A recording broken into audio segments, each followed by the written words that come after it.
Good morning, guys. This is Pastor Britt Strawhecker from New Beginnings Church of Middletown, Pennsylvania. And as you all know, we're in that Christmas season, and probably some of you out there are still recovering from shopping till you drop over the weekend, especially over Black Friday. So hopefully you left some money in that bank account of yours.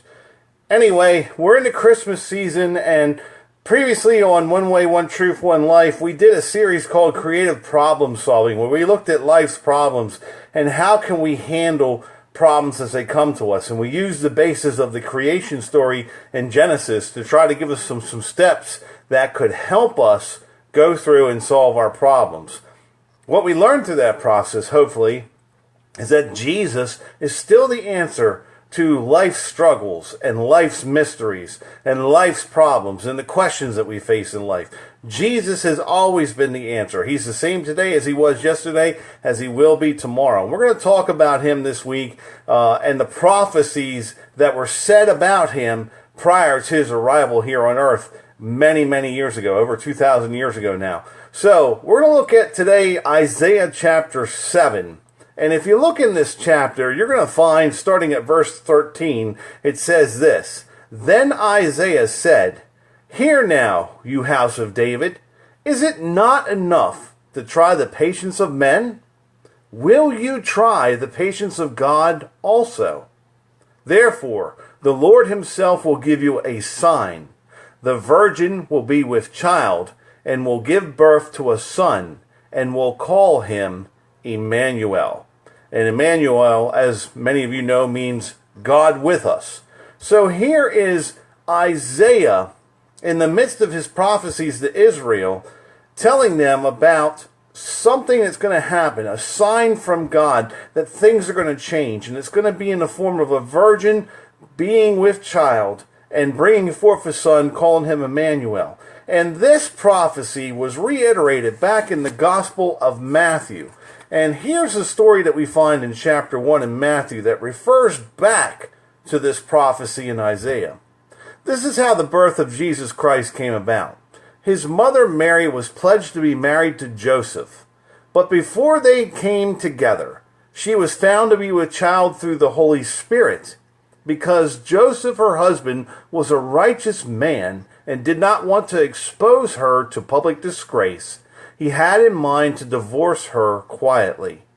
But after he had considered this, an angel of the Lord appeared to him in a dream and said, Joseph, son of David, do not be afraid to take Mary home as your wife, because what is conceived in her is from the Holy Spirit.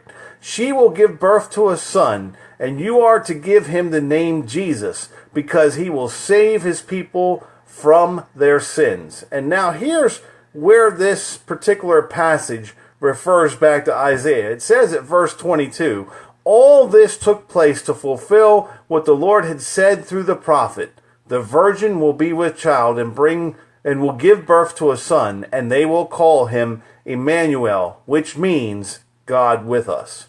So here we have a situation where Mary is a young woman who has reached the age where she's able to marry. She's sexually mature enough to be married in the culture of that time. And she's engaged to Joseph, and suddenly is found to be with child. Now you can see where a lot of faith comes into play here, because really Joseph has every means to walk away from this deal at this point, because it's hard to explain why someone you're engaged to is suddenly pregnant and you know you're not the father. So you can understand the dilemma that Joseph finds himself in. However, the Bible was specific and the prophet was specific, saying that a virgin will be with child. And that's what Mary was.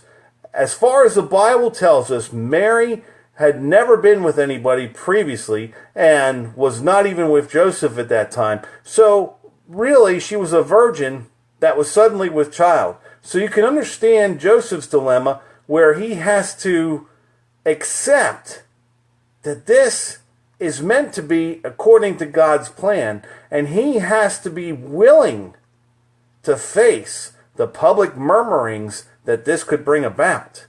But this also goes into play to fulfill what God spoke through the prophet Isaiah.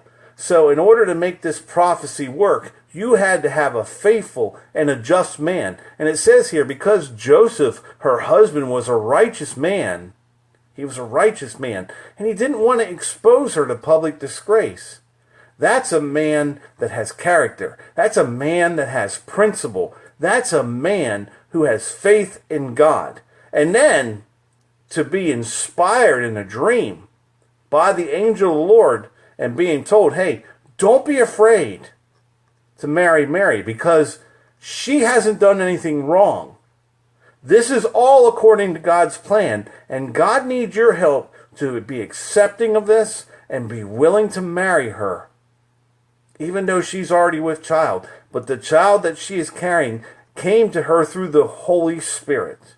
Now think about that. Joseph had to digest all that and accept that and follow through with God's plan. How many of us guys out there would be willing to do that? And how many of you girls or gals would be out there willing to come to the guy that you're engaged to and saying, hey, guess what? You can see the challenges this presented to both of them. However, God doesn't call the qualified. He qualifies the called. In other words, he knows what's in our hearts, and he saw what was in Mary's heart and what was in Joseph's heart, and he knew that they were not only right for each other to come into the covenant of marriage, but he also knew that they had the heart and the faith to carry this out and fulfill this prophecy.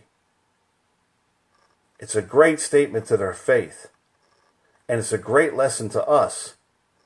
Do we have that kind of faith? We'll continue talking about more of these prophecies tomorrow. Until then, have yourself a blessed day, and I will be praying for all of you. Talk to you soon.